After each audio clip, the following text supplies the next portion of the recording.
นอกจากการสนับสนุนช่องของเรานะครับผ่านการกดไลค์กดแชร์แล้วก็ Subscribe นะครับผมปัจจุบันนะครับผมช่องของเราได้เปิดช่องทางใหม่ๆนะครับผมเพื่อให้ผู้ชมนะครับผมและแฟนๆของช่องนะฮะสามารถให้การสนับสนุนช่องเล็กๆช่องนี้นะครับให้ได้ไปต่ออย่างต่อเนื่องนะครับและมั่นคงนะครับผมด้วยระบบสมาชิกนะครับผมที่ช่องเราเพิ่งเปิดขึ้นมานะฮะซึ่งทุกคนสามารถที่จะกดสมัครนะครับผมสมาชิกนะครับผมที่ปุ่มจอยนะครับผมหรือปุ่มสมัครสมาชิกนะครับผมที่มุมขวาล่างใต้คลิปนะครับผมหรือมุมขวาบนในหน้าต่างของช่องนะครับผมเพียงเดือนละ50 บาทเท่านั้นนะครับผมโดยมีสิทธิพิเศษมากมายไม่ว่าจะเป็นตราประทับแสดงระดับหลังชื่อนะครับผมเป็นรูปเรือชิปเปอร์ที่ออกมาแบบอย่างสวยงามนะครับผมพร้อมกับอีโมจินะครับเป็นรุ่นพี่แฮมชิปเปอร์นะครับผมสุดน่ารักนะครับซึ่งใช้ในการพูดคุยนะครับผมในช่องคอมเมนต์พร้อมสิทธิพิเศษต่างๆมากมายที่กำลังจะตามมาในอนาคตนะครับผมอีกอย่างหนึ่งคือทั้งการชมคลิปแบบ Exclusive นะครับก่อนใครนะครับผมหรือ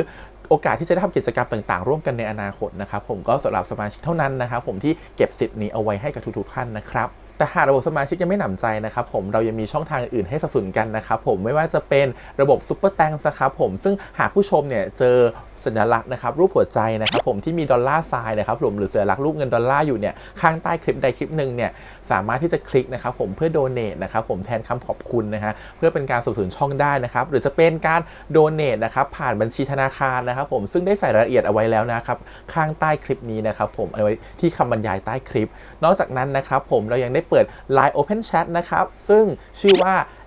ACS Channel Family นะครับผมก็เลยขอเชิญชาวช่องทุกคนนะครับผมเข้าร่วมห้องแชทได้โดยไม่มีค่าใช้จ่ายใดทั้งสิ้นนะครับผมเอาไว้พูดคุยแลกเปลี่ยนข่าวสารกันนะครับผมในครอบครัวของเราและผมได้จัดทำสติกเกอร์ลายรุ่น Lovely พี่แฮมนะครับชิปเปอร์นะครับเอาไว้เป็นสติกเกอร์ที่ใช้พูดคุยกันด้วยนะครับจะได้ใช้คุยกันในกลุ่มก็น่ารักดีนะครับผมหรือจะเอาไปใช้คุยกับเพื่อนๆส่วนตัวก็ได้นะครับไม่ติดอะไรเลยนะครับผมตั้งใจทำออกมามากๆนะฮะเพียงชุดละ35 บาทเท่านั้นนะครับผมใช้ได้ตลอดชีพนะครับผมก็หวังว่าทั้งหมดนี้นะครับผมจะเป็นเรื่องราวดีๆที่จะเกิดขึ้นกับช่องของเราและชาวช่องของเราทุกคนนะครับผมเพื่อมุ่งหน้าต่อไปสู่ปี 2023 ปีนี้และก้าวต่อไปด้วยกันอย่างมั่นคงนะครับผมอย่าลืมสนับสนุนกันนะครับขอบคุณครับ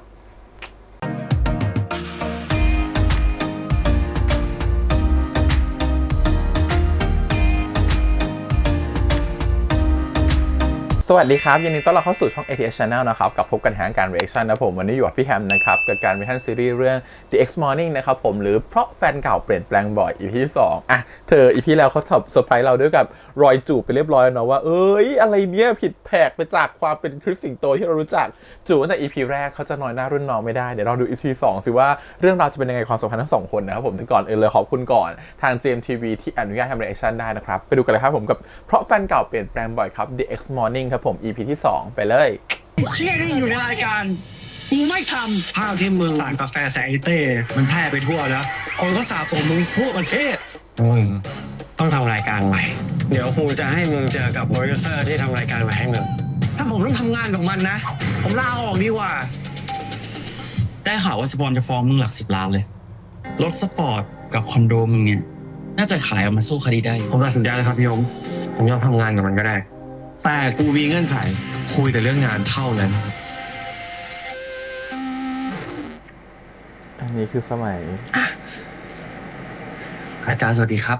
นั่งก่อนครับ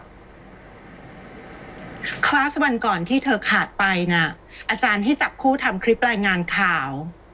แล้วเพื่อนในเซตของเธออ่ะเขาก็จับกันครบหมดแล้วแบบนี้ผมต้องทำคนเดียวเหรอครับเปล่าพอดีวันนั้นน่ะก็มีอีกคนที่เขาก็ขาดเหมือนเธอใครครับนั่นไงคู่ของเธอ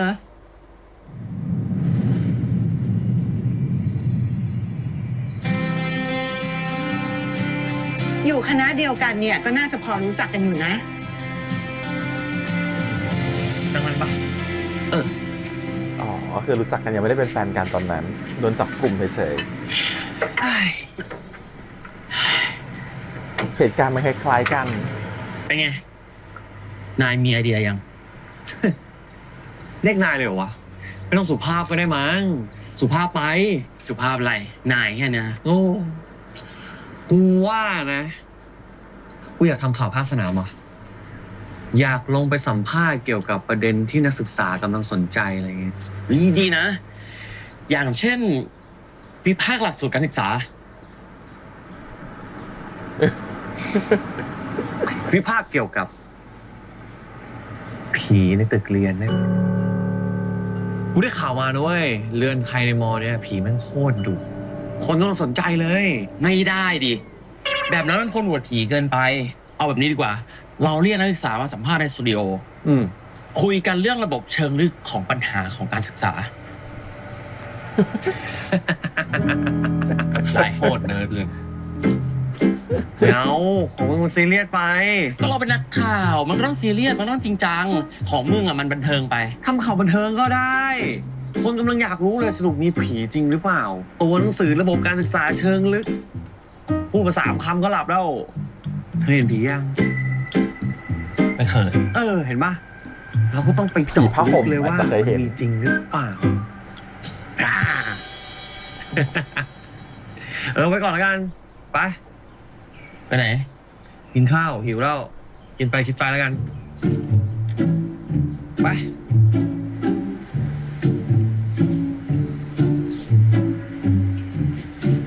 นะครับ เอาหมูปิ้งแบบติดมัน5 ไม้ครับ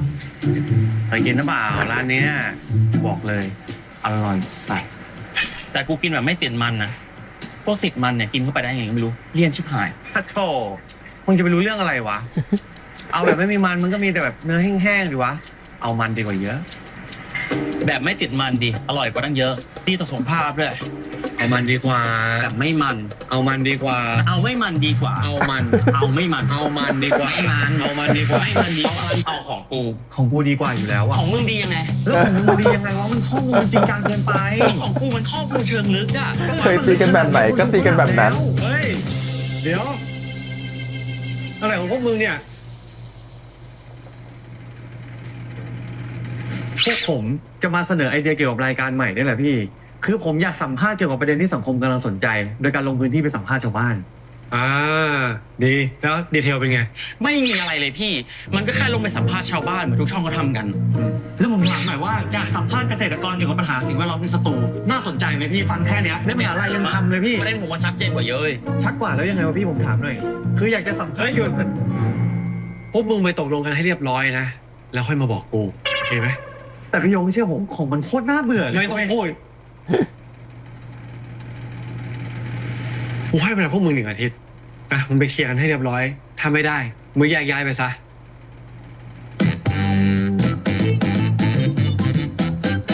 มึงแม่งไม่ฟังที่กูพูดเลย แล้ววิธีของมึงอะมันดีกว่ากูตรงไหนก่อน ไม่เชื่อกูบ้างเลย ข้อมูลเชิงนึกข้อม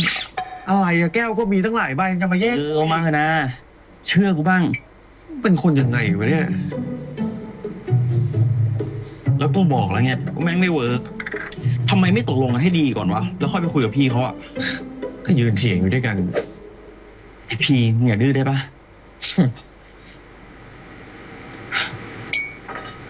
กูถามจริงเหรอ อืม กูกลับมาทำไมวะ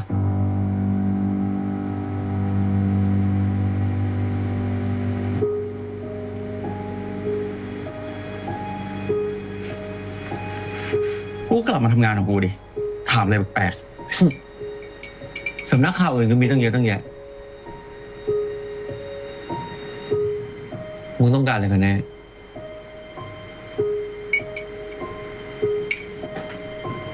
นี่กูคุยกับใครวะเนี่ย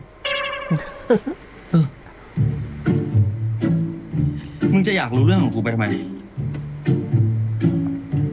แต่ว่าจะคุยกันแต่เรื่องงาน ก็เนี่ยเรื่องงานเพราะมีมึงอยู่ในงานกูถึงวุ่นวายแบบเนี้ยถ้าไม่มีมึงนะป่านนี้รายการกูถ่ายเสร็จไป10 เทปแล้ว มึงจะคิดยังไงก็เรื่องของมึงนะ แต่ถ้าไอเดียมึงไม่ดีอ่ะ กูไม่ปล่อยผ่านแน่ กูไม่ปล่อยผ่านกันเลยนะ กาแฟ2 น้ำตาล2 ครึ่งครีม1 จำได้แม้กระทั่งรสชาติที่ชอบ มีแต่มึงเท่านั้นแหละที่กินอะไรเรื่องเยอะขนาดเนี้ย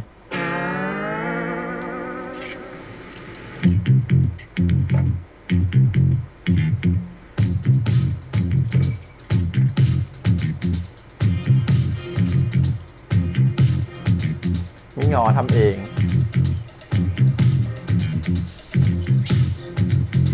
และนี่อยู่กับ Good Day นะครับ ผมเต้นะครับ ให้เต้ช่วยพยากรณ์ให้คุณนะครับ ตอนนี้นะครับอากาศร้อนแต่อย่าให้พึ่งหัวเนี่ย ตามอากาศนะครับทุกคน ร้อนพ่อมึงดิ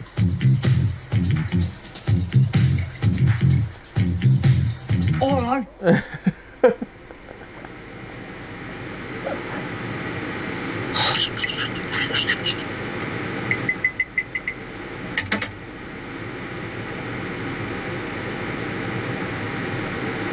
กินของเขาไปก็จบ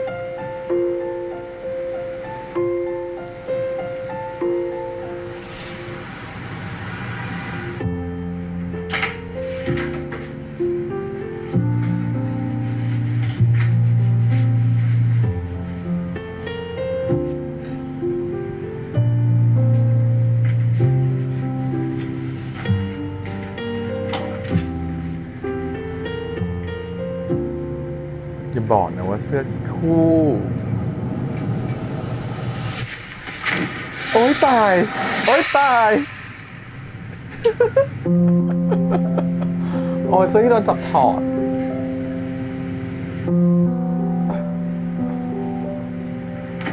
โยนไปโยนไป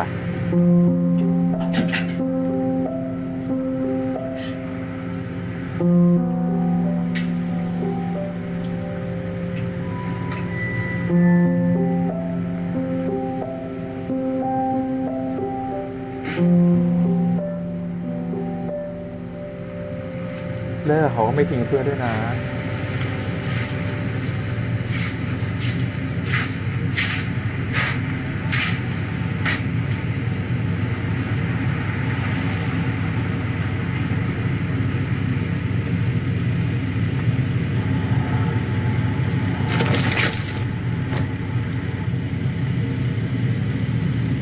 จะแยกกลุ่มกัน ใช่ครับการ ความเห็นไม่ค่อยตรงกันเท่าไหร่ เดี๋ยวผมทำของผมแล้วก็มันทำของมันดีกว่าครับ ใช่ครับ แต่วิชาเนี้ยมันมีประเมินการทำงานเป็นทีมด้วยนะสิ เอางี้ ถ้าพวกเธอพูดคุยกันไม่ลงตัวนะ ใช้วิธีของอาจารย์ตัดสินดีไหม วิธีไหน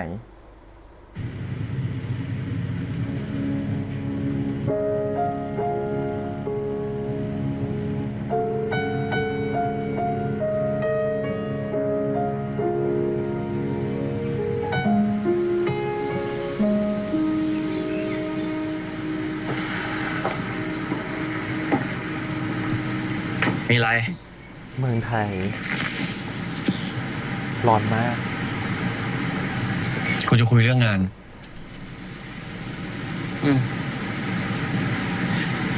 ถ้าเราสองคนยังตกลงกันไม่ได้แบบเนี้ยกูว่าลองใช้วิธีอาจารย์จุ้ย จันจุ้ย หรือว่ามึงจะใช้วิธี ใช่ มึงกับกู แข่งกันทำเดโมรายการกัน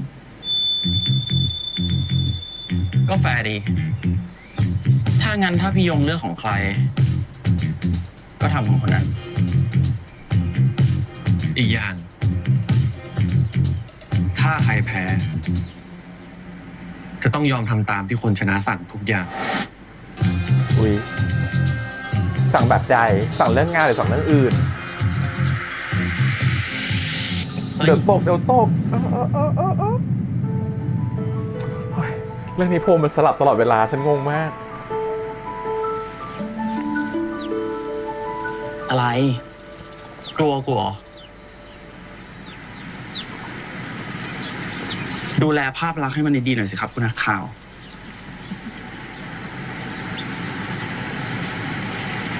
ดีล มึงกับกู น่าสนุกดีมึงว่าไหม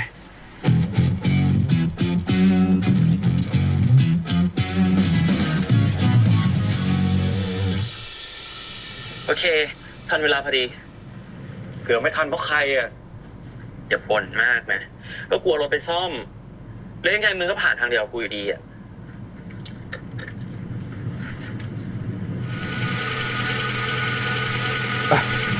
ขับ BM เก่าๆไปเลยจ้ะ โอ้แล้วเนี่ยจะถอยกี่ชาติเนี่ย ไม่มีกระจก ไม่มีกล้องหลัง โอ้ยรถของพี่ยงเขา แล้วรถมึงไปไหน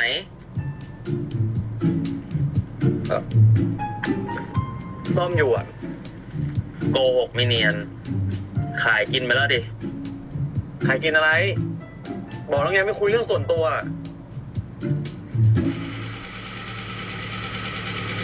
โอ้ยได้แล้ว ไป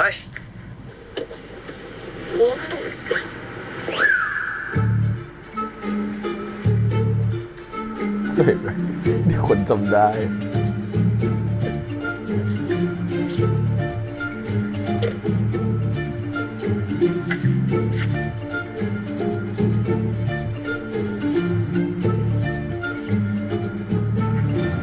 อ่านสคริปต์ยังเนี่ย อ่านแล้ว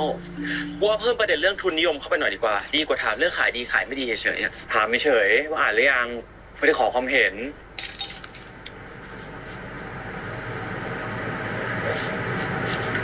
ไปเว้ยเดี๋ยวดิยังไม่ได้กินข้าวเช้าไม่ใช่เหรอ เดี๋ยวก็กลับไปเป็นโรคกระเพาะอีกหรอก อ่ะหมูปิ้ง ติดมันหรือเปล่า ติดมันหรือเปล่า หรือแบบไม่มีมัน รับไปเถอะนะทำให้ในฐานะโปรดิวเซอร์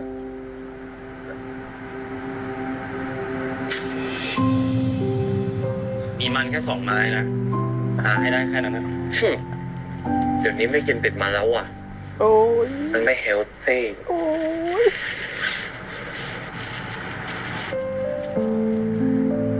จริงๆอยากหายให้5 ไม้นะ แต่คือว่าหายแค่2 ไม้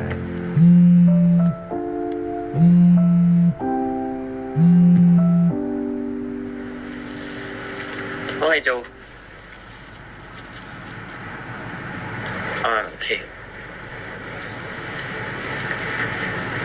รีบๆกินเลย ข้างในพร้อมหมดแล้ว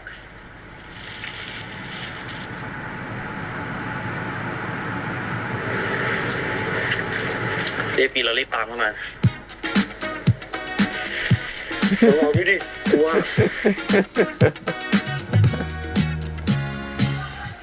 จูเนี่ย ครับ เตรียมอุปกรณ์เรียบร้อย ครับ บีบชาวบ้านเรียบร้อย บีบแล้วครับ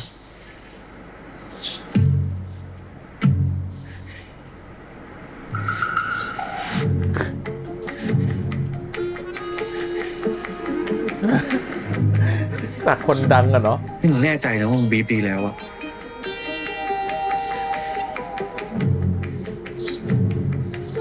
ครับเข้าไปได้เลยพี่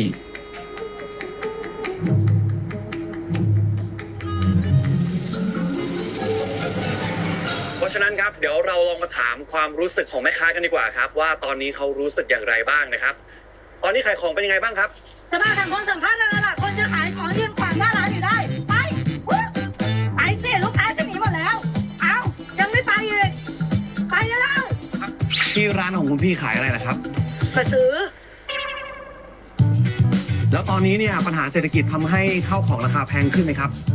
ก็แพง แล้วคุณพี่รู้สึกยังไงบ้างครับ ก็แย่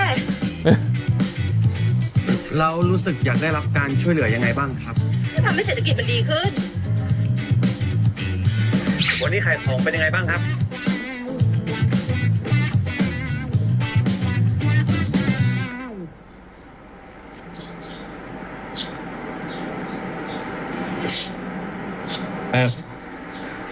ไม่ได้ยินที่กูพูดไงวะ ขายของเป็นยังไงบ้างครับ โอ้มันจะขายดียังไงตลาดเงียบขนาดนี้แต่ขายดีหรือไงฮะเอาเฮ้ยเด็กแรกข่าวที่ใส่กาแฟใส่คนใช่ไหมฮะมันไปจ่ายพวงมันเลยอย่างไรเนี่ยไปไปไปไปไปโอ้ยขายของไม่ได้ดู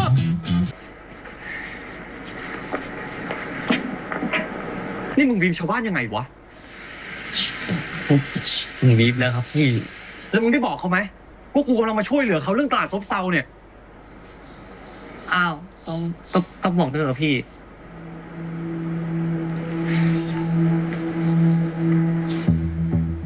มึงไม่บอกได้ยังไงวะ ฮะ เฮ้ย มันเป็นเรื่องพื้นฐานเลยนะเว้ย แล้วกูที่ถ่ายไปใช้ไม่ได้เลยมึงจะรับผิดชอบยังไง เฮ้ยพี่ใจเย็นนะเด็กมันไม่รู้ มึงไปเตรียมตัวเลยตอนบ่ายต้องถ่ายเยอะ ไปจูระหว่างนี้ไม่บีบชาวบ้านเพิ่มเลย เร็วไป ถ้าร้านไหนไม่ให้ความร่วมมือไม่ต้องไปถ่ายแม่งเลยจะตึงหาแล้วหนา นี่กูมาช่วยเหลือแท้ๆนะเว้ย จะสนใจดราม่ากูทำไมวะ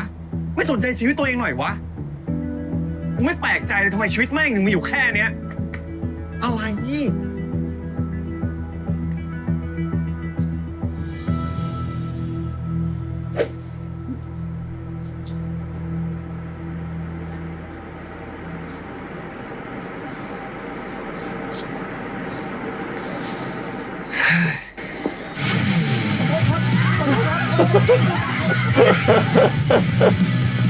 เจ๊ได้คือซื้อผักมาเพื่อคุยสิ่งเลยจ้ะ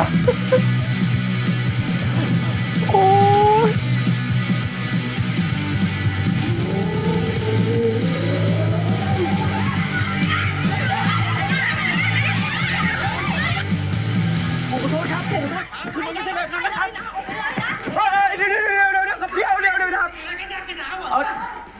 ผมว่าเราค่อยๆคุยกันก่อนดีกว่านะครับ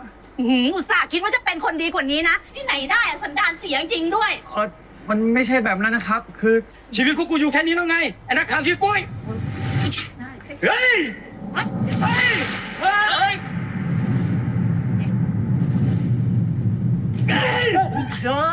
สมน้ำหน้ามันต้องโดนแบบนี้เลยใช่ไหมพวกเรา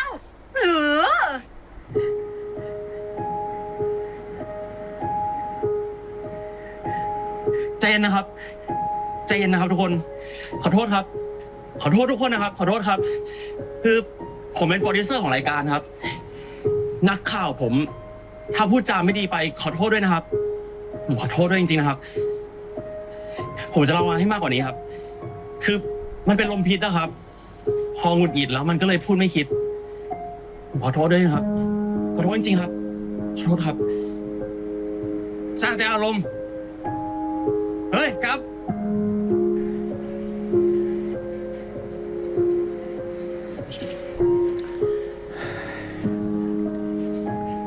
เห็นไหมว่าการใช้อารมณ์ไม่ได้มีอะไรให้ดีขึ้นเลย แล้วเธอเป็นแบบนี้ได้ยังไง ที่มาของอารมณ์ใจร้อนของเธอมาจากไหน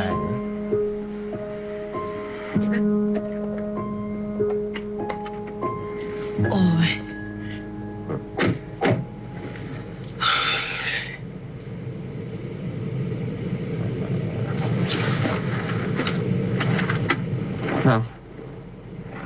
กูซักแล้วใช้ได้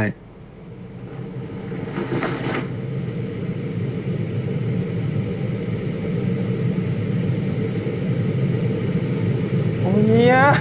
โอ้ยเฮ้ย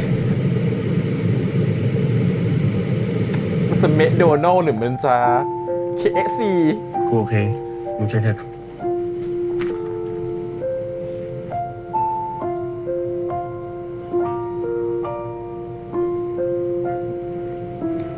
กูไม่ได้ขอให้มึงทำแบบนั้นนะเว้ย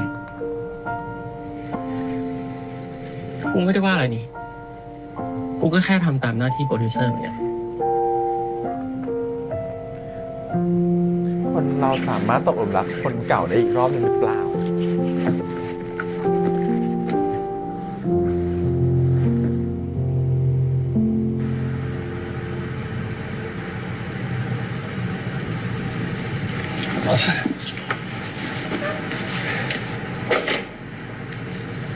รีบอาบน้ำแล้วก็รีบไป กูไม่อยากติดหนี้มึงนาน เดี๋ยวดิมึงพากูมาคอนโดใครเนี่ย คอนโดกูไง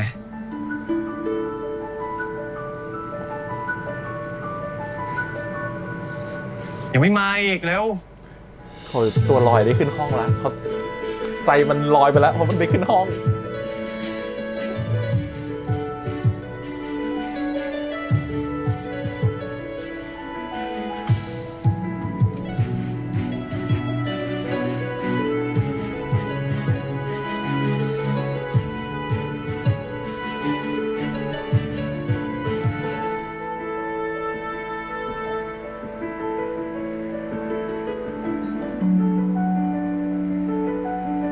เพิ่งย้ายเข้าเหรอโล่งใช่ ก็ไม่น่าเกี่ยวอะไรกับมึงป้าคุณโปรดิวเซอร์ ไปอาบน้ำแล้วไปห้องน้ำอยู่ข้างบน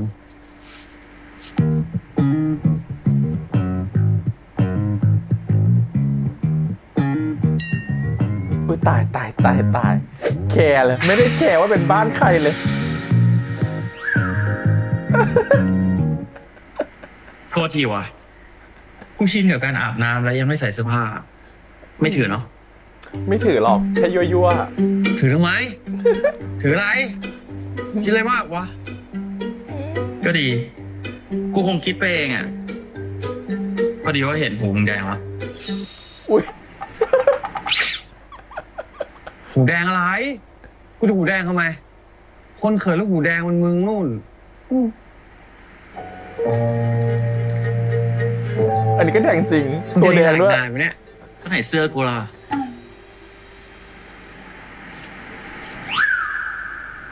อุ๊ยเสื้อที่โยนเข้าไปให้เขาเหรอลืม เสื้อครบรอบมึงเก็บไว้อีกหรอแล้วกะว่าจะทิ้งวันนี้แหละเงาไปเถอะลกตู้กู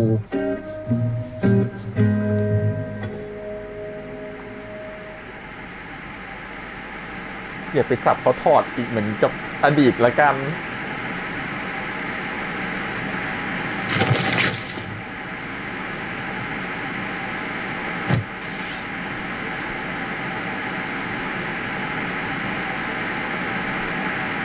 มึงมีแพลนจะขายคอนโดปะ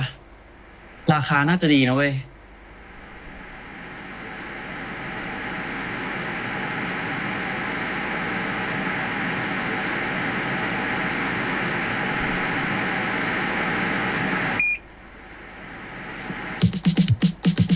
เฮ้ย มึงทำไงเนี่ย เอาเลย เฮ้ยแป๊บนึงดิ ขอดูวิวก่อน ไม่ต้องดูออกมาอะไร อุ๊ยเป็นพิษคุณเต้ไปแล้วอ่ะ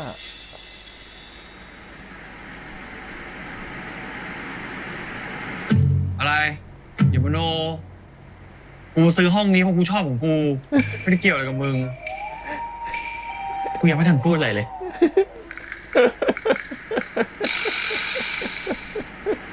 เอามา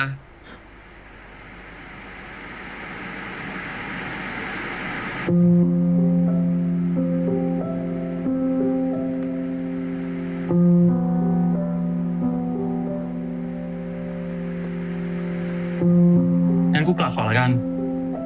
เดี๋ยวจันทร์หน้าค่อยคุยกันเรื่องเดโมกู เดี๋ยวพรุ่งนี้มึงว่างปะ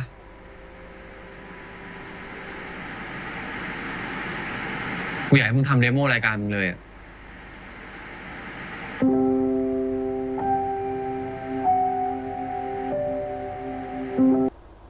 โอ้ยคณะวารสาร มหาลัยธรรมศาสตร์ซะด้วย สตูก็มีตั้งเยอะตั้งแยะ ทำไมมาใช้ที่นี่วะ ทำ2 เดโม แต่งบแค่10,000 เดียว จะเอาปัญญาที่ไหนไปเช่าเขา นอกจากยืมเนี่ย ดีแค่ไหนแล้วที่จันจุ้ยแกให้ยืม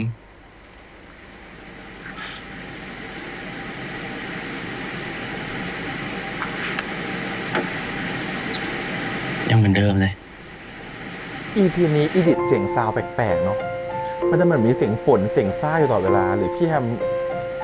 หรือเป็นเพราะว่า ระบบการสอนที่เน้นให้เด็กไทยท่องจำมากกว่านำไปใช้จริง เพราะแอปเหรอ อยู่คู่กับเมืองไทยมาตั้งแต่ระดับชั้นประถมจนถึงมหาวิทยาลัย วันนี้เราจะมาพูดคุยกันถึงปัญหาและสัมภาษณ์ความเห็นของนักศึกษากันครับ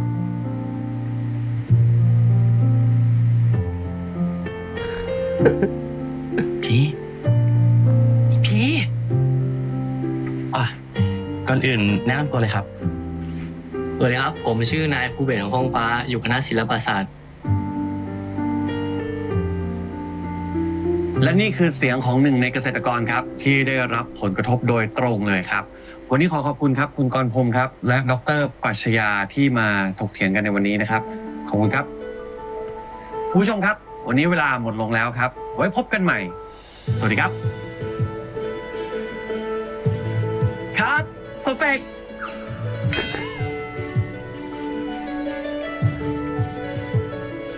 ฟุตวันนี้แม่งโคตรดีกูว่าพี่ยงชอบ เหรอวะ ดิ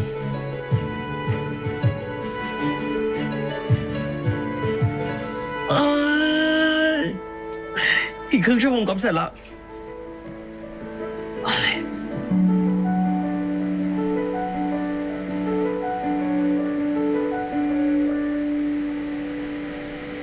ไอพี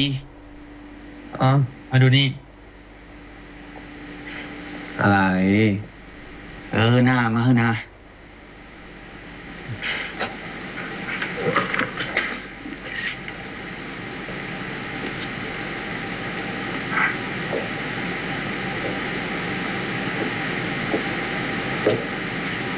เพื่อนไทยในตำนาน จำได้ปะเอาละครับทุกคนครับ ตามมาครับ ตอนนี้เราอยู่ที่เรือนไทยของมหาวิทยาลัยแล้วครับ ที่นักศึกษาพูดเป็นเสียงเดียวกันว่าตอนกลางคืนจะเห็นนางรำออกมารำมาสร้างความหวาดกลัวให้กับนักศึกษาที่เดินผ่านไปผ่านมาครับ วันนี้เราจะมาตามหาความจริงกัน ผมปฐพีศินันท์ครับไปครับบรรยากาศน่ากลัวมากเลยครับ แต่ตอนนี้ยังไม่เห็นอะไรผิดปกตินะครับเดี๋ยวเราจะลองเข้าไปข้างในดูครับ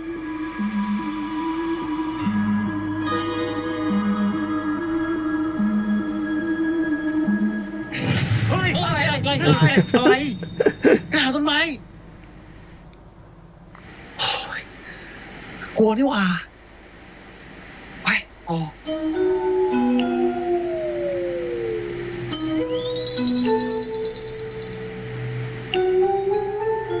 เฮ้ยเงาพระเจ้ารอบนี้ผมไม่หลงกลแล้วครับเงาต้นไม้กันแหละไอ้สัตว์นางยาม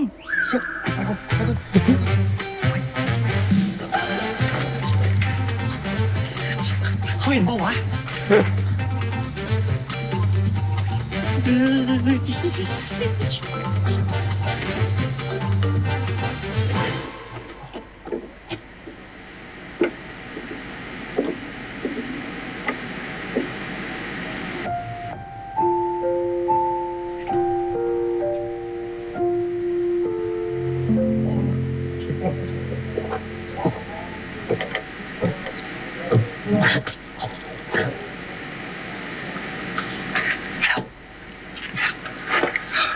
โอ้ย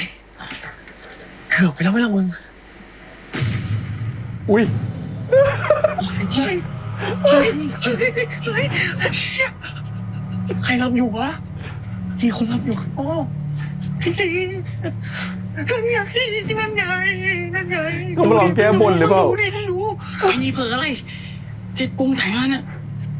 ไม่ใช่นะเว้ยอุ้ยเชี่ยดูดินั่นน่ะใช่ไหมมึงใครรับงั้นไปดูให้เดี๋ยวก่อนดิกูไม่กล้าแล้วอะมึงจะอยู่ตรงนี้ตลอดเลยไงเราไปเดี๋ยวดิไม่ได้ทำใจเลยก็ทำใจไปดิเอาจริงเหรอเรามาเพื่อสิ่งนี้ไม่ใช่เหรอวะเอากูนับ1 ถึง 3พอ3ปุ๊บวิ่งเลยนะโอเค1 2 3ไอ้วิ่งสุดท้ายก็เป็นแค่นักศึกษามาลำแก้บน ฉันว่า บ แล้ อ ว กแล้วผีแม่งไม่มีจริง มึงอ่ะไม่เชื่อกูนี่กลัวไปได้คนอะไรวะ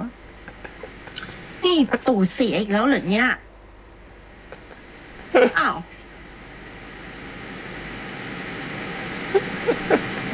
ปล่อยโทษ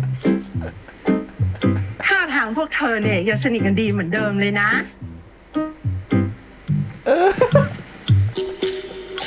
เรื่องที่เกิดขึ้นเนี่ยมันก็หนักหน้าดูเลยนะ แต่ยังไงอ่ะอาจารย์ก็เชื่อใจเธอนะพี่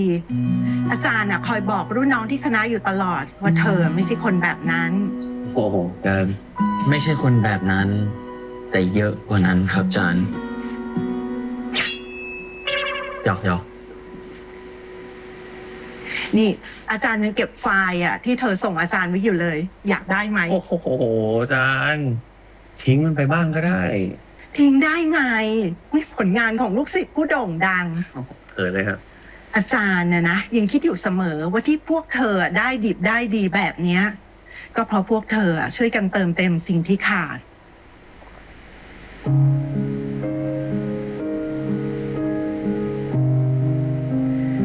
ยังไงก็รักกันไว้มากๆนะ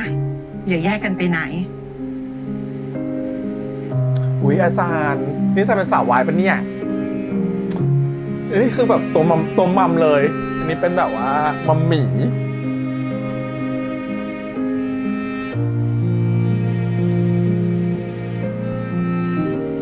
เจ๋งว่ะ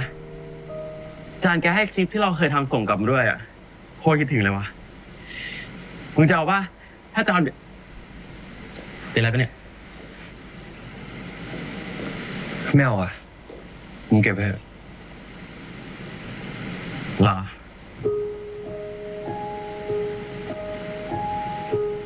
ถ้างั้นแยกกันกลับเลยก็ได้ไม่ต้องมาส่งเดี๋ยวกลับเลย เดี๋ยว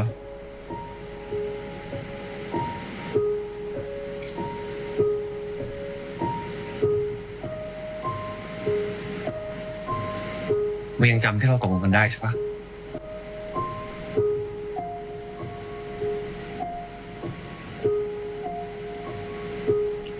ที่มึงบอกว่าคนแพ้ต้องยอมทำตามผู้ชนะทุกอย่าง ใช่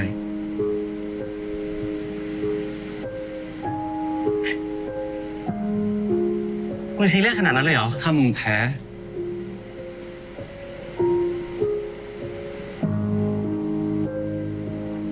มึงช่วยลาออกจากกู๊ดนิวได้ปะ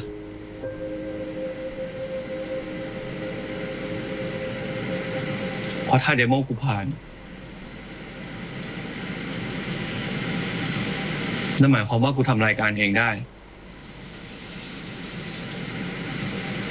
โดยที่ไม่ต้องมีมึง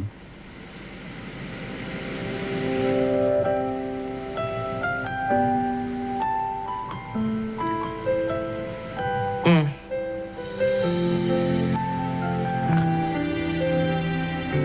เล่นกันดีอ่ะ ถ้ากูแพ้ กูจะไม่กลับมาให้มึงเห็นหน้าอีก เล่นแบบใจวิวอ่ะ กูโอเคปะ แบบ ดูดิ ดูสายตาดิ แบบ คือฉันมาเพื่อจะกลับมาหาเธอ จะมาง้อเธอ แต่แบบเดี๋ยวมันมีโอกาสแค่นี้วะอะไรอย่างเงี้ย อีกคนนึงก็บีบเสื้อแบบ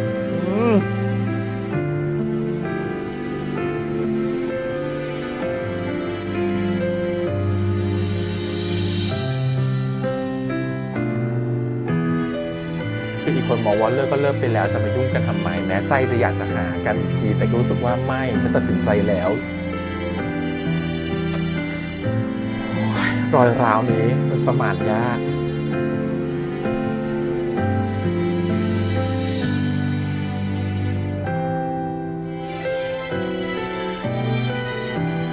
ฉันก็ต้องเชียร์ให้ตามตะวันชนะสินะ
คนทิ้งขยะด้วยนะ ไม่ซักด้วยนะ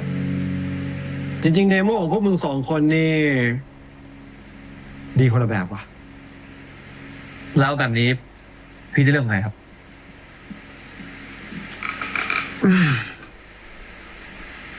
ไปตาม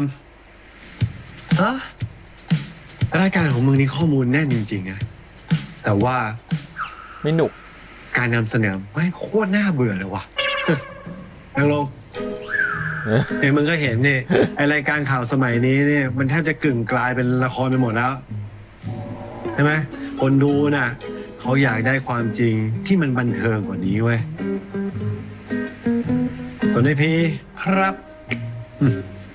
แต่การลงพื้นที่นี่น่าสนใจนะมากครับ แต่มันก็ไม่ได้ต่างอะไรกับที่ช่องอื่นเขาทำเลย เออ นั่งลงแถมฟู้ดที่เก็บมานะเพราะไม่ครบ เสือกไปโดนชาวบ้านเขาไล่อีกนี่ถ้าทำแบบนี้นี่ ชาวบ้านเขาจะให้สัมภาษณ์เหรอวะ ครับ ไม่ดีสักอัน ม แล้วแบบนี้พี่จะเลือกของใครอ่ะ กูเลือกอันนี้ดู ที่ตามผีเหรอ เฮ้ยเดี๋ยวพี่ ผมเผลอส่งไฟล์นี้ไปให้พี่ด้วยเหรอ ใช่แต่ก็ขอบคุณนะ ที่ทำให้กูได้เห็นอะไรบางอย่าง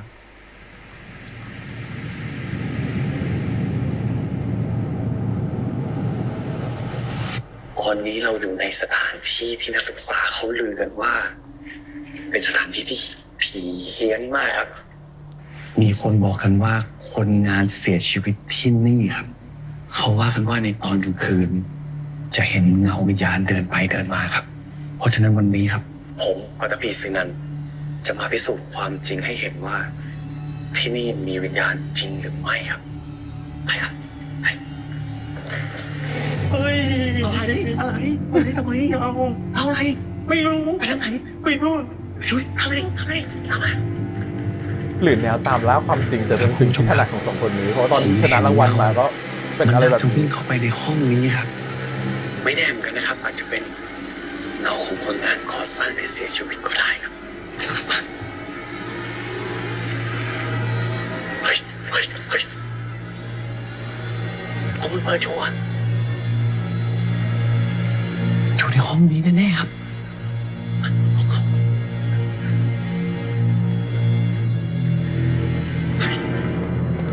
เอาอยู่อ่ะมีห้องจริง คนลืมของฉันว่า เอาเลยดีวะนี่เอาอยู่จริงนะเข้าไปเข้าไป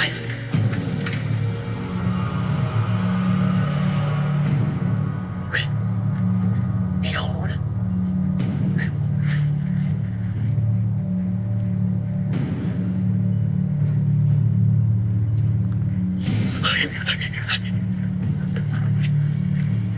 เอาเลยวะเอาเลยไปต่อละครแค่นี้กลับไป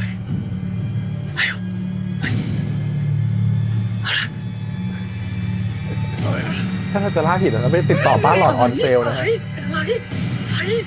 แก๊งเตนิวนะฮะ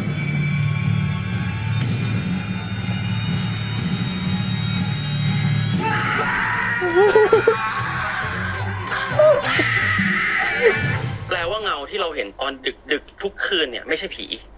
แต่เป็นนักศึกษาเข้าไปใช้คอมในการตัดต่องาน ใช่ครับ ต้องขอโทษด้วยจริงๆครับที่ทำให้ต้องตกใจ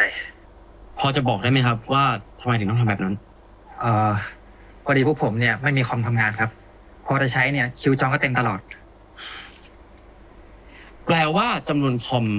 ของมหาวิทยาลัยไม่เพียงพอต่อความต้องการของนักศึกษา มันมีความมิกซ์ของสองงาน นี่เป็นอีกหนึ่งเสียงสะท้อนของปัญหาในมหาวิทยาลัยนะครับ ที่ต้องได้รับการแก้ไขครับ ฟิลตามล่าความจริงกับสัมภาษณ์คนตรงพื้นที่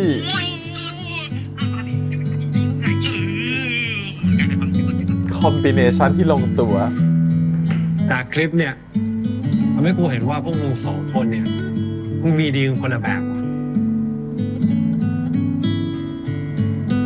คิดถูกที่พวกเธอทำคลิปที่ 3 เห็นชัดเลยว่าพวกเธอเนี่ยมีข้อดีคนละแบบ คนหนึ่งก็เนื้อหาแน่น เก่งด้านข้อมูลเชิงลึก คนหนึ่งก็เก่งวิธีนำเสนอภาคสนาม ที่เหลือก็แค่เอาไอเดียมารวมกัน เอาไอเดียของไอ้ตาม ไปนำเสนอปัญหาของเกษตรกรที่ลึกและเข้มข้น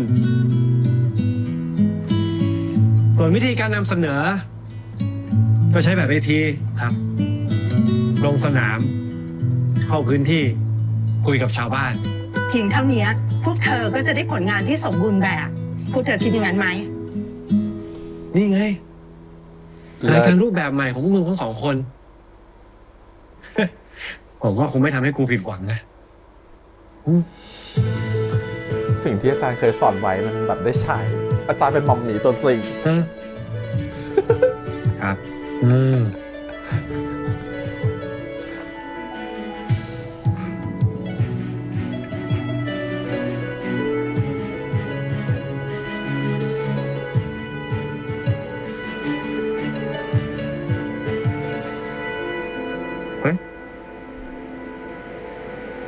อะไร เลี้ยง มาแปลกเว้ย เฮ้ย กูกินแต่ติดมัน แหกตาดูดีๆหน่อย ถ้าติดมันมากกว่านี้ก็กินน้ำมันหมูเถอะ รู้ใจจริงๆเลย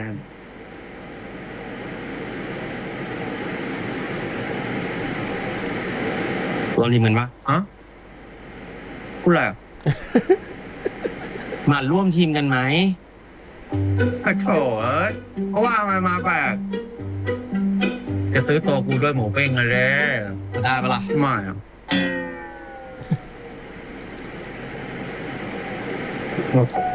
เอามาด้วย ง่ายจัง หวานเจี๊ยบ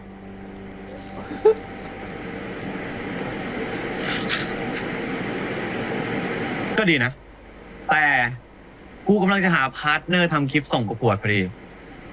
ถ้ามึงอยากจะรวมทีมจริงๆลุยด้วยกันยาวๆเลยปะล่ะ ได้ดิ เดี๋ยวกูจะคอยช่วยมึง น่ารักมากเลยมันน่ารักสุดๆเลย เวอร์เวอร์เวอร์ จุดเริ่มต้นของความรัก อ่ะ ก็เหมือนกับการมาเริ่มต้นความรักด้วยกันใหม่ อ๋อเข้าใจไอเดียเขียนบท อ่ะ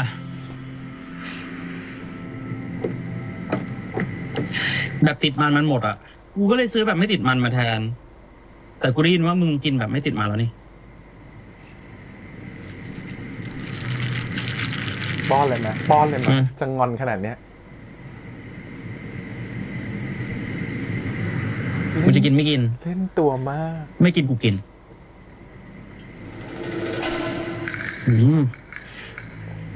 เฮ้ย แหมทำไมเล่นตัวนะ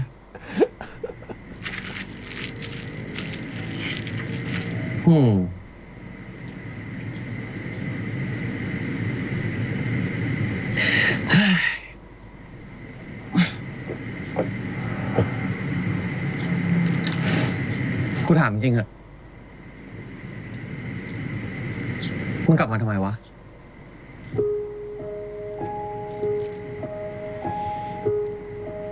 ไหนว่าจะคุยกันแค่เรื่องงานไง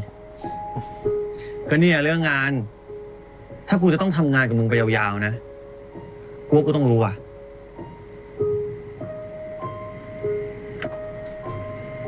ก็กูอยากให้รายการที่กูทำได้ขึ้นบีบอร์ดอย่างนั้น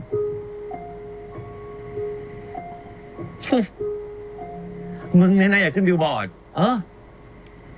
แล้วกูก็อยากให้เป็นมึงเท่านั้นด้วย ที่เป็นคนทำให้รายการเนี่ยขึ้นบีบนนั้น ก็ดิ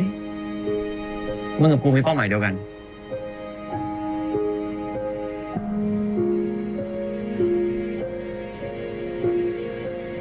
แต่ก่อนอื่นนะ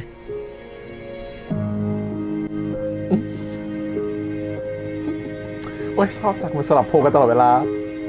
มึงไปเอาหน้าไอ้เต้ลงมาก่อนเนาะ จริงหล่อตรงไหนวะ หน้าเหมือนแพะภูเขาอะมึงว่าไหม แค่ภูเขา มึงมูลี่เหรอ ไม่ได้บูลลี่กูพูดตามความจริงมึงดูหน้ามันดิเอา ยังไงกูจะเอาหน้ามันลงมาให้ได้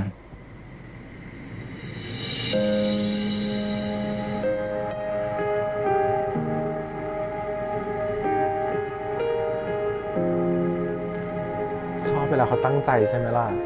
เราเนี่ยเรารู้เลยตามตะวัน เวลาเขามีความมุ่งมั่นเนี่ยเขาหล่อขึ้นใช่ไหมล่ะ อุ๊ย แตะรู้เลยนะ แตะรู้เลยนะ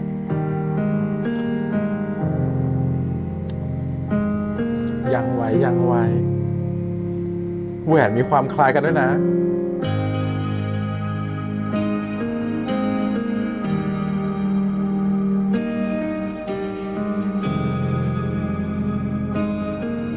ให้เต้ช่วยคุณพยากรณ์มา ดูดวงหรือเปล่าเนี่ย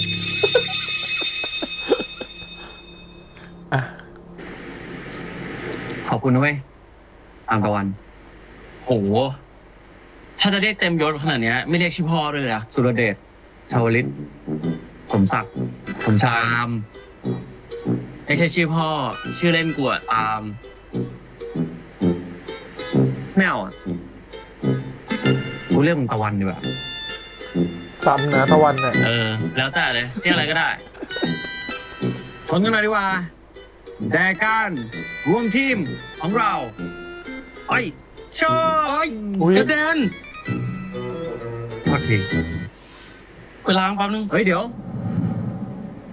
นี่ ของพิเศษจากโดเรมอนไอเจ๊แพง มันจะไปออกได้ไงลูก มันก็ต้องใช้น้ำผ้ายิ่งเช็ดยิ่งเลอะ แต่ฟินกว่าโอเคยอมแต่จะใช้น้ำจะฟินกว่านะ ให้มันเปียกๆอ่ะแล้วแต่คนจะดู อุ๊ยหูแดง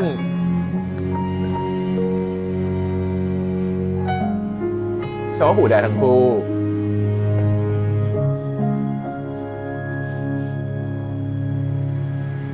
ผมได้ยินมาว่าส่วนหนึ่งที่ไม่มีใครยอมทำงานร่วมกับคุณปัตภีเนี่ยเพราะว่ามีใครบางคนไปล็อบบี้ไว้ งั้นเอางี้ไหมถ้ามันยอมมาเป็นลูกน้องผม1 อาทิตย์ ผมจะยอมให้ทีมงานของผมไปช่วย เป็นไงรสชาติเหมือนเมื่อก่อนปะดึกๆแบบเนี้ยมาทำอะไรสนุกกันมั้ย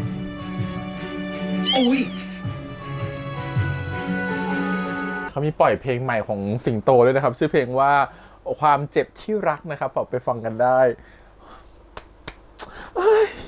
ฉันชอบ EP หน้าน่าสนุกเนาะต้องไปยอมตามเต้มันก่อนเลยก็แบบว่าตัวของตามตะวันต้องเป็นคนคอยแบบว่าทำให้ตัวของปัตตภีรู้สึกว่าใจเย็นลงปล่อยโอนบ้างให้รู้สึกว่างานมันเดินงานมันโฟลว์ไปข้างหน้าได้อะไรอย่างเงี้ยแต่ก็มีความแอบบีบนมเดี๋ยวต้องรอดูเป็นยังไง EP หน้านะครับผมแต่ EP นี้ก่อน EP นี้ก่อนรู้สึกว่าชอบความที่เขาเล่าสลับเหตุการณ์ระหว่างในอดีตเนาะตั้งแต่ก่อนจะเป็นแฟนกันเลยตั้งแต่ปีแรกๆที่เข้ามาเจอกันเลยนะครับผมแล้วก็ต้องโดนมาจับกลุ่มแบบจับพัดจับผูมาอยู่ดีมาอยู่กลุ่มเดียวกันนะครับผมก็คล้ายๆกันกับเหตุการณ์รู้สึกว่าการที่เขาเล่าสลับกัน2เหตุการณ์เนี่ยมันทำให้เห็นว่าสิ่งที่ทำอยู่ตอนเนี้ยนะวันเนี้ยกำลังจะย้อนเข้าไปสู่เหตุการณ์ณวันนั้นในอดีตเหมือนกับเป็นการย้อนความทรงจำอีกครั้งหนึ่งเริ่มตั้งแต่ศูนย์เหมือนก็เลยเหมือนกับความสัมพันธ์ในตอนนั้นที่เขายังไม่เคยเป็นแฟนกันเลยแล้วก็ถูกอาจารย์จับมาอยู่กลุ่มเดียวกันทำเคสด้วยกันคนนึงอยากทำแบบนึงคนนึงอยากทำแบบนึงแล้วก็ตีกันแล้วสุดท้ายอาจารย์ก็ให้เลือกว่าใครแข่งกันใครชนะเอาของคนนั้นแต่สุดท้ายแข่งกันทั้งคู่ก็ไม่มีใครเก่งกว่าใครแต่ของที่มันเอามา mix กันกลับเป็นสิ่งที่ดีที่สุดนะครับผมซึ่งเหตุการณ์ทั้งหมดมันเกิดขึ้นในปัจจุบันอีกแล้วแล้วก็เหมือนเกิดอีกรอบหนึ่งมาทำให้ทุกๆครั้งที่เกิดเหตุการณ์ที่มันคล้ายๆกันมาทำให้เรานึกถึงเหตุการณ์ในอดีตตั้งแต่ความสัมพันธ์ที่ยังเริ่มก่อตัวขึ้นตั้งแต่ศูนย์จนถึงการเป็นความรักเราว่าการเล่าเรื่องอย่างนี้มันมีสไตล์มากๆเลยนะแล้วมันเท่ดีแต่คือมันทำให้รู้สึกว่ามันทำให้ความสัมพันธ์ของตัวละครมันเหมือนกับว่าตัวละครเองก็รู้สึกว่าเฮ้ยมันเหมือนกับตอนนั้นอีกแล้วมันเหมือนกลับไปเริ่มต้นใหม่อีกครั้งหนึ่งจากศูนย์อีกแล้วแต่ความสัมพันธ์ครั้งนี้มันไม่ได้เริ่มจากศูนย์เหมือนด้วยความเป็นจริงเนาะด้วยความที่เป็นแฟนกันมาก่อนแต่มันทำให้เราได้กลับไปทบทวนความทรงจำเหมือนกับเริ่มต้นใหม่แล้วพอมันเล่า2เหตุการณ์มันทำให้ตัวละครมันคิดในทุกๆจังหวะเลยว่าเฮ้ยทำไมเหตุการณ์นี้มันถึงเหมือนตอนนั้นเหตุการณ์นี้ตอนนั้นเรารู้สึกยังไงเหตุการณ์ตอนนั้นที่เขาเอาหมูปิ้งมาให้เราแล้วเราก็เขินนะเหตุการณ์ตอนนั้นที่เขาเอาหมูปิ้งมาให้เราแล้วเราก็เลือกวันนั้นเรากินแบบนึงวันนี้เราไม่กินแบบนั้นอีกแล้วนะครับผมซึ่งมันทำให้เห็นความแตกต่างระหว่าง2ช่วงเวลาแต่นัยยะหรือความสำคัญของการกระทำมันเหมือนเดิมเลยแต่แค่วันเนี้ยเรามองด้วยมุมมองที่ต่างออกไปวันนี้เรามองมุมมองด้วยความที่รู้สึกว่าเขาเป็นแฟนเก่าเราเขาเลิกกันไปแล้วเราคิดด้วยเหตุผลอย่างตัวปัตตภีก็รู้สึกว่าฉันไม่อยากเจอเธอแล้วถ้าฉันชนะเธอขอเธอไปได้ไหมแต่พอยิ่งพูดแบบนั้นก็ยิ่งนึกถึงเหตุการณ์อดีตว่าที่เคยบอกไปว่าถ้าชนะขอแยกทำเดี่ยวได้ไหมนะคล้ายๆกันนะครับผมอีกคนนึงก็รู้สึกว่าฉันมาที่นี่ฉันมีเหตุผลฉันมาเพื่อจะง้อเธอแต่เธอยังฉันบอกเธอไม่ได้และจังหวะที่เธอบอกว่าถ้าฉันชนะแล้วฉันจะต้องยอมไปจากเธอฉันก็ไม่อยากจะไปจากเธอเลยแต่ความรู้สึกคือมันก็ต้องบอกไปว่าโอเคได้ถ้าเธอชนะฉันจะไปจากเธอเองด้วยแบบสายตาที่สั่นด้วยความที่2คนเนี่ยเขาแสดงมาเยอะแล้วและแสดงเก่งแล้วงานสายตางานกล้ามเนื้องานแบบร่างกาย body language มันทำงานหมดเลยมันทำให้ทุกอย่างรู้สึกว่ามีนัยยะในการแสดงการกระทำหมดการจะแค่ขยับนิ้วไปจับมืออีกคนนึงการแค่หยิบผ้าขนหนูไปโยนทิ้งการถอดเสื้อการหูแดงความเขินนะครับผมการเอาหน้าใกล้ๆการทำตาสั่นๆการทำตาลอยๆคือทุกอันมันมีมีนิ่งหมดเลยมันรู้สึกว่าโหมันคือแบบ perfect timing ของคริสสิงโตในการกลับมาเจอกันมากๆมันทำให้รู้สึกว่ามันเป็นความในเอาเราตัดความจิ้นออกไปก่อนนะแล้วว่าในความเป็นบทและความในการเอาบทอยู่2คนที่ทำได้ดีมากๆแต่พอพูดถึงความจิ้นแล้วรู้สึกว่า ต้องเข้าใจมันเริ่มจากความเป็นแฟนเก่ามันก็จะมีความทะเลาะนู่นนี่นั่นกันมันคงจะไม่หวานชื่นแบบป๊อปปี้เลิฟ0 ไป 100ถูกปะมันเริ่มจากการที่แบบลบมันติดลบแล้วคุณกำลังจะดึงกราฟกลับขึ้นมาให้มันเป็น0ด้วยการที่ด้วยการที่พยายามจะทำทุกอย่างให้มันคล้ายๆเดิมแต่มันไม่อยากจะทำแบบนั้นแต่ปัจจัยรอบข้างมันไม่ได้เอื้อแบบนั้นแต่สุดท้ายมันเหมือนกับโลกมันผลักให้มาเจอกันโลกมันไม่ใจร้ายขนาดนั้นโลกมันผลักให้คน2 คนได้กลับมาเจอกันอีกเพราะคนนึงก็ยังคิดถึงอีกคนนึงอยู่ยังเก็บเสื้อเขาไว้อยู่ในตู้อีกคนนึงก็อยากจะมาหาเขามาช่วยเหลือเขาคือใจมันยังดึงดูดกันอยู่มันยังเป็นแมกเนติกดึงหากันอยู่โดยที่เจ้าตัวพยายามจะใช้เหตุผลว่าไม่เลิกไปแล้วฉันไม่อยากเจอเธอแต่ลึกๆยังอยากมองเขายังอยากเห็นเขายังอยากวิ่งเข้ามาหาเขายังใส่ใจยังจำทุกรายละเอียดที่เขาทำได้เพราะฉะนั้นมันเลยเหมือนกับข้างในจิตใต้สำนึกเราควบคุมมันไม่ได้แล้วไม่คิดว่าจะวิ่งเข้าหากันแล้วจักรวาลก็ไม่ใจร้ายขนาดนั้นก็บันดาลให้แบบเหตุการณ์ต่างๆมันเหมือนเกิดขึ้นมาอีกครั้งหนึ่งเหมือนเคยเกิดขึ้นมาแล้วในอดีตก็เกิดขึ้นมาซ้ำให้มันได้กลับไปทบทวนตัวเองว่าเฮ้ยวันนั้นเรารักกันเพราะอะไรวันนั้นทำไมเราถึงเลือกแบบนี้แล้ววันนี้แล้วมันทำให้เกิดแล้วโมเมนต์ตอนนั้นมันคือโมเมนต์ของการที่ว่าเราเพิ่งเริ่มรู้สึกดีกับเขาเริ่มรักเขาวันที่เขาเอาหมูปิ้งมาให้แล้วก็มาซื้อตัวเราว่าไปทำงานทีมด้วยกันไหมแล้วเราก็โอเคก็ได้ขอน้ำโอวัลตินโกโก้ด้วยแล้วก็แบบกอดคอกันแล้วหัวชิดกันมันคือจังหวะที่มันแบบมันเรียกว่าจังหวะป๊อปปี้เลิฟจังหวะอินเลิฟเนาะซึ่งจังหวะพวกนั้นมันถูกมันกลับมาตอนนี้อีกแล้วมันทำให้รู้สึกว่าเฮ้ยเหตุการณ์วันนั้นมันกลับมาพร้อมๆกับความรู้สึกที่มันก็เริ่มจะเป็นความรักอีกครั้งนึงโหเราว่าแบบมันแบบลงตัวมากเลยนะเราชอบแบบมูดแบบนี้มากๆมันเป็นไวท์ที่เป็นการเล่าเรื่องสลับที่มีสไตล์พูดอย่างนี้ดีกว่ามันทำให้รู้สึกว่าโอ้มันมีอะไร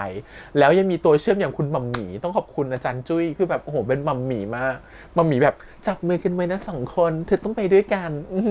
แล้วเทปของมัมหมี่ที่เก็บเอาไว้เป็นไฟนอลโปรเจกต์ก็ยังช่วยชีวิตเขาอีกนะครับผมเพราะพี่ยงก็เลือกคลิปนี้คือแบบมันได้มากชอบมากคือนั่นแหละเราเกิดมาเป็นมัมหมี่เราก็จะซัพพอร์ตลูกๆให้เต็มที่ ก็คือสุดท้ายแล้วก็คือมันก็ได้ฟุตที่ต้องการได้รูปแบบที่ต้องการแล้วก็ได้คอนเทนต์รายการใหม่ที่ต้องการคือส่วนความลงตัวของ2 คนคนนึงเป็นคน deep insight ข้อมูลลึกมากๆอีกคนนึงเป็นคนนำเสนอได้เก่ง2 คนนี้มารวมตัวกันมันก็จะเป็นรายการที่ค่อนข้างจะแบบโอ้โหดีเลยนะคนนึงแบบเหมือนตามล่าหาความจริงพอเจอความจริงแล้วเนี่ยก็กลายเป็นว่าอีกคนนึงเนี่ยก็จะเข้าไปสัมภาษณ์นะครับผมซึ่งแบบโคตรจะลงตัวก็ถือว่าเรียบร้อยใน EP นี้นะครับความสัมพันธ์มันเริ่มคืบหน้าไปแล้วเราเห็นเราเหมือนเราเรียนรู้ไปพร้อมๆกับเขาความเรียนรู้คืออะไรหมายความว่าเรารู้แล้วว่าถ้าตัวละครหูแดงเขินเรารู้แล้วว่าตัวละครมันมีอะไรบางอย่างที่มันเก็บงำเอาไว้เรารู้ว่ามีเสื้อวัน anniversary ครบรอบที่ยังเก็บเอาไว้อยู่เรารู้ว่าหากทำตาลอยๆทำอมยิ้มแบบนี้ทำหน้าตาแบบนี้กินหมูไม่ติดมันกินหมูติดมันเรารู้แล้วว่าตัวละครจะสื่อถึงอะไรมันคือการให้เราเรียนรู้กับตัวละครไปพร้อมๆกับตัวละครกำลังเรียนรู้กันใหม่อีกครั้งหนึ่งชอบนะมันหมายความว่า EP ต่อไปเนี่ยถ้าตัวละครหูแดงเขินนะแล้วว่ามีใจนะแล้วผัดกันหูแดงด้วยนะหรือถ้าตัวละครแบบเริ่มทำสิ่งที่อีกคนนึงชอบแสดงว่าเริ่มชอบแล้วนะเพราะตอนนี้เรารู้แล้วแต่ละคนชอบอะไรไอ้นี่ชอบหมูตอนนี้กินหมูไม่ติดมันตอนนี้กินหมูติดมันอีกคนนึงพยายามจะเอาใจเต็มที่เนาะก็แสดงว่าถ้าอีกคนนึงทำอีกคนนึงทำสิ่งอีกคนนึงชอบก็แสดงว่าเริ่มเอาใจเริ่มตามใจนะครับผมเช่นกันถ้าอีกคนนึงยอมทำให้อีกคนนึงก็แสดงว่าก็เริ่มมีใจให้อีกเหมือนกันเนี่ยมันจะเริ่มเห็นอะไรแบบนี้ขึ้นมาซึ่งมันมีเสน่ห์ดีมันน่ารักนะฮะโอเคทีนี้เรื่องของเคมี2 คนเคมีดีอยู่แล้วแต่ก็คือว่าจริงๆเรื่องนี้มันทำให้เราเดาโผไม่ออกนะเขาสัมภาษณ์ล่าสุดในงานที่ไปดูรัชดาลัยเธียเตอร์ครับผมเรื่องอันธพาล2499พี่แฮมก็อยู่ด้วยยืนอยู่ข้างๆเลยได้ยินเขาสัมภาษณ์กันอยู่ก็เห็นเขาบอกว่ามันทำให้เขาเดาไม่ออกเพราะด้วยความสุขพันธ์โตขึ้นเนาะมันให้ลองเดาดูแล้วว่าจะเป็นใครโพลไหนก็ตอนนี้เมื่อกี้ก็งงมากเดี๋ยวก็คนนึงเดี๋ยวก็จะเป็นแมคโดนัลด์อีกคนนึงก็จะเป็น KFC เดี๋ยวอยู่ดีก็จะกลายเป็นแบบว่า Dairy Queen อีกคนนึงก็จะกลายเป็นแบบ Burger King คือมันสลับกันไปสลับกันมาซึ่ง ดูไม่ออกเลยว่าโพลไหนจริงๆเรื่องโพลมันสำคัญแค่เรื่องบนเตียงนะครับผมเพราะฉะนั้นต้องรอดูเรื่องบนเตียงเลยจะเป็นตัวกำหนด คือ position ซ้ายขวาอะไรก็ตามเนี่ยมันจะเกิดขึ้นก็ต่อเมื่ออยู่บนเตียงนะฮะแต่เวลาเราเป็นในความเป็น LGBT จริงๆหรือความเป็นเกย์จริงๆเวลาเราคบกันเนี่ยบางทีมันจะมีการ treat ไป treat มาอ้อนกันไปอ้อนกันมาหรือดูแลปกป้องกันจนบางทีดูไม่ออกว่าใครเป็นเคใครเป็นเมะใครเป็นซ้ายใครเป็นขวาดูไม่ออกเพราะเรื่องมันเป็นเรื่องส่วนตัวของเขาทั้งคู่มันคือเรื่องที่อยู่แบบว่า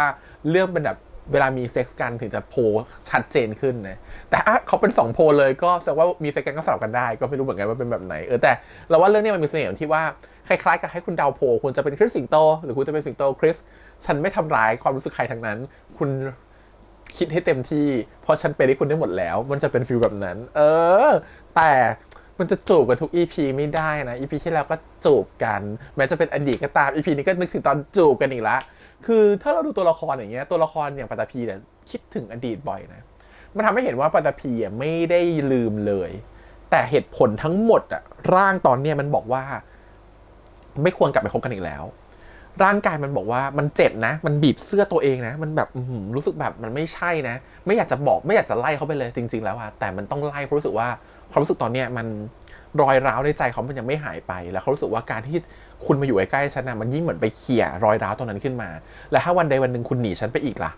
ฉันจะกลับมารู้สึกเจ็บปวดกว่าเดิมหรือเปล่าโหมันก็คิดเยอะในความสัมพันธ์ของคนที่แบบเคยเป็นแฟนกันแล้วจะกลับมารักกั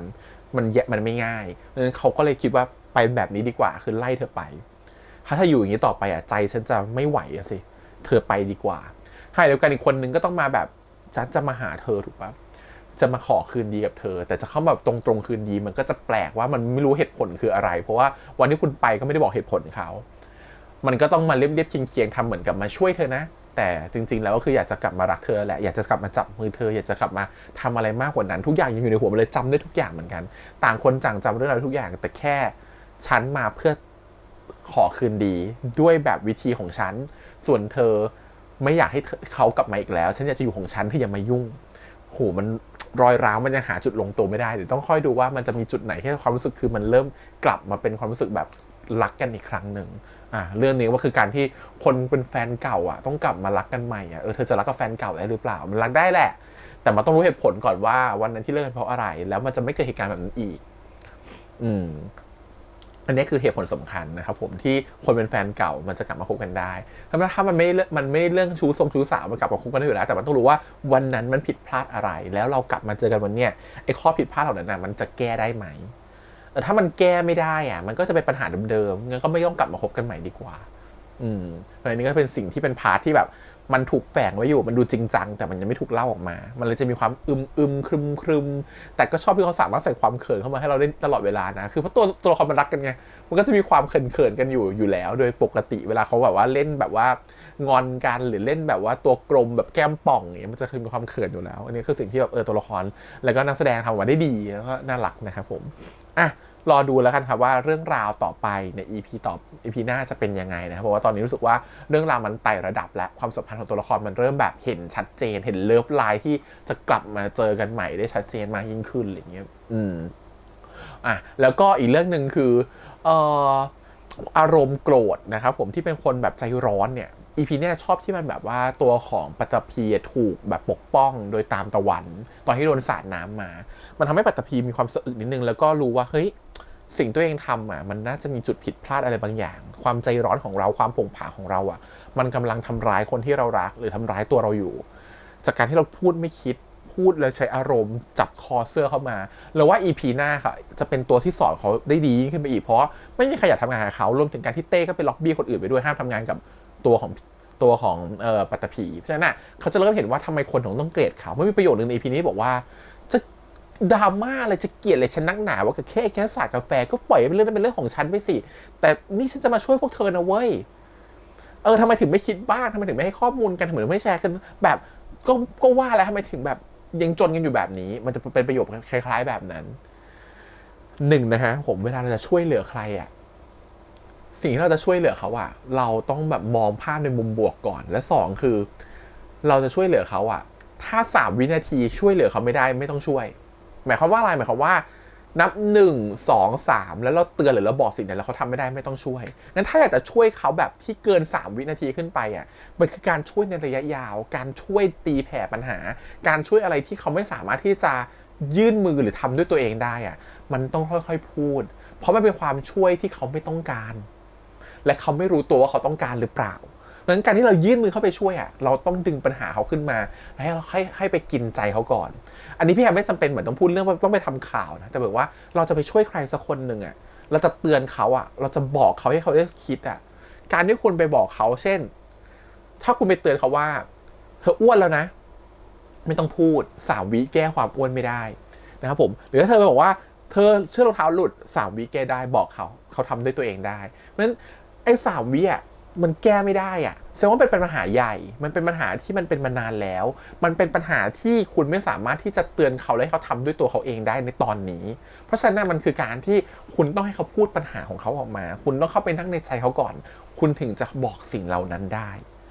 มันไม่เหมือนกันถูกไหมฮะแล้วสิ่งที่เขาคิดว่าเขาเป็นความหวังดีอ่ะแต่คุณมาด้วยจุดประสงค์คุณมาด้วยความอารมณ์ที่มันแบบไม่ได้โหมดที่จะเป็นคนดูเป็นคนหวังดีอ่ะเขาก็คิดว่าคุณเสแสร้งอยู่ดีนั้นก็ไม่แปลกที่จะโดนชาวบ้านไล่เคลี้ยงผักใส่นะฮะแล้วว่าสิ่งนี้น่าเป็นบทเรียนของตัวละครเหมือนกันว่าทำไมฉันถึงแบบจะช่วยเขาแต่เขาไม่คิดแบบนั้นเพราะฉันเข้าสื่อสารผิดฉันนำเสนอผิดฉันเข้าหาผิดแล้วว่าตัวนี้มันเป็นธีมมันจะเป็นสิ่งสำคัญที่ทำให้ตัวละครปรับตัวปัตตภีจะแบบเข้าหาชาวบ้านได้ง่ายมากขึ้นหากลดตรงนี้ลงไปและปรับตัวเปลี่ยนไปอีกมูฟเป็นแบบอีกโพสเจอร์หนึ่งอีกการพูดแบบอีกรูปแบบหนึ่งอะไรเงี้ยซึ่งเราว่าตรงนี้ตาลตะวันจะเป็นคนเตือนและเป็นคนคอยยั้งตัวปัตตภีไว้มันทำให้เห็นว่ากลับไปเหมือนกันว่าที่ปัตตภีเป็นคนแบบนี้มันตั้งแต่ตาลตะวันหายไปก่อนนั้นไม่ได้เป็นแบบนี้แต่พอตาลตะวันหายไปมันเหมือนกับแบบคนที่คอมบิเนชันจิ๊กซอที่มันหายไปเนาะ2 คนนี้มันเหมือนจิ๊กซอที่มันต่อกันคือจิ๊กซอตัวนึงมันหายไปมันทำให้ตัวเขามูดมันไม่โอเคฉันไม่ควรทำงานกิจฉันกลายเป็นคนเพอร์เฟกต์มันไม่มีใครมันดับความร้อนของเขาลงได้เพราะแล้วเขารู้สึกเขาไม่ไว้ใจใครเลยเขาไว้ใจแค่ตัวเขาเพราะคนที่เขาเคยไว้ใจที่สุดอย่างทิ้งเขาไปเลยเนี่ยมันคือปมของตัวของปัตตภีครับผมซึ่งมันต้องแก้จากการที่ต้องอยู่ด้วยใกล้กับตามตะวันนี่แหละหรือต้องอยู่กับคนที่เข้าใจเขาจริงๆและพยายามกดเขาให้เย็นลงเฮ้ยยิ่งพูดยิ่งดูลึกยิ่งเป็นปัญหานะเรารอดูกันแล้วกันว่าเขาจะเขียนไปถึงไหนบทมันจะเป็นยังไงนะเพราะว่าด้วยความที่เราสู่คนเขียนบทน่าจะแบบน่าจะเป็นคนเขียนบทลึกประมาณหนึ่งฉะนั้นคิดว่าน่าจะตีขยี้เรื่องพวกนี้ได้เต็มที่เลยแล้วการแสดงของน้องทำได้อยู่แล้วเพราะฉะนั้นคิดว่ามันขยี้ได้เต็มที่แน่นอนนะรอติดตามแล้วกันกับครับผมกับเพราะแฟนเก่าเปลี่ยนแปลงบ่อย The X Morning นะครับผมวันนี้ประมาณนี้ขอบคุณครับฝากกดไลค์กดแชร์กด subscribe จะได้สิ่งทางทุก Instagram Twitter แล้ว Facebook วันนี้พี่แอมไปก่อนนะครับบ๊ายบาย